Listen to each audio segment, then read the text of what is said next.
Hello, I'm here to talk about the Ladderback Jacquard. I want to thank Mika from Skeins of Dreams because she's the one that explained it, or at least talked about it, and I tried it and it's amazing. It's just amazing. So I need to get over to the stitch first. And so let me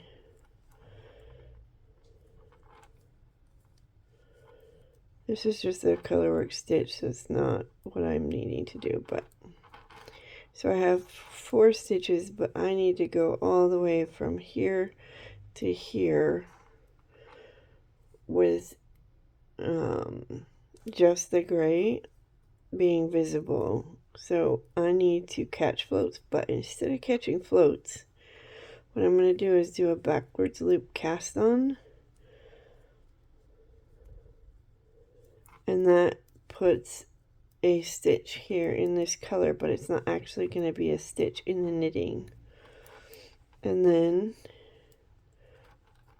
I get to a backwards loop cast on that I previously added, and when you get to those, all you need to do is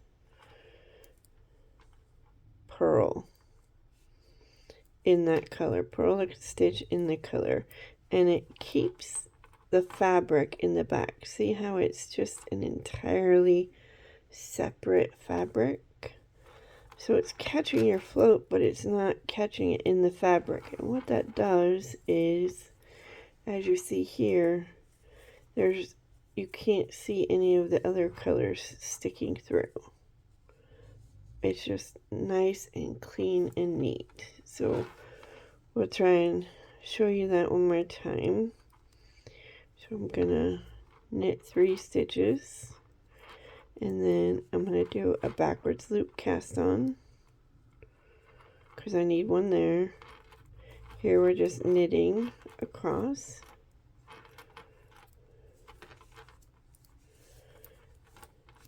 And I need to back that up. So I forgot a stitch, so bear with me as I get where I need to go.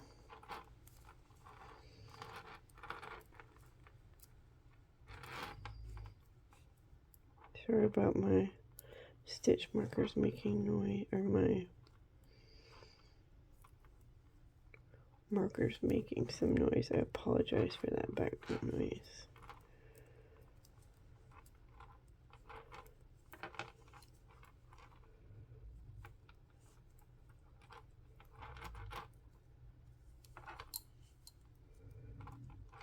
Right, almost there.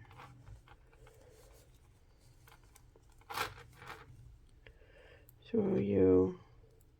Oh, this particular stitch here is it's an actual part of the fabric, so it's not a ladder back. But I now have 4 stitches. I need something to catch, so I'm going to do a backwards loop cast on for this stitch.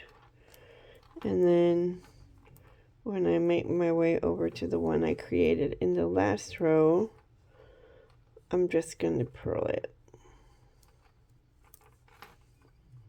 And now that's all you do. So you create a backwards loop wherever you need to catch, and then when you come back to it, if you're still needing to catch floats, you're going to purl it. If for some reason this was going to be my last time of needing, in other words, I didn't need to catch this float for some reason, maybe it needed to be an actual stitch, then I would knit these 2 together and it would bring the blue into the fabric, right? But in this case, I don't. So I'm just going to purl it.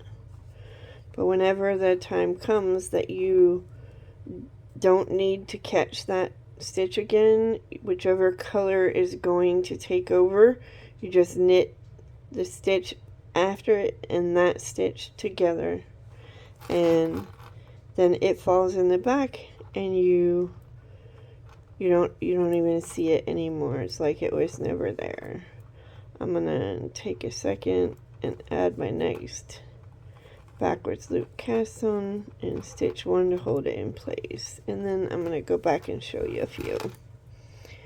So down here, as you can see, I had really long floats in between my stitches. So what I did is I did these ladder back, and they're, anytime I need them, I'm using the ladder back, and it just leaves like there's fabric in the back, but it's not really. And it's just by doing the backwards loop cast on when you add them and purling the stitch when you get to it on the next row. I hope that was helpful.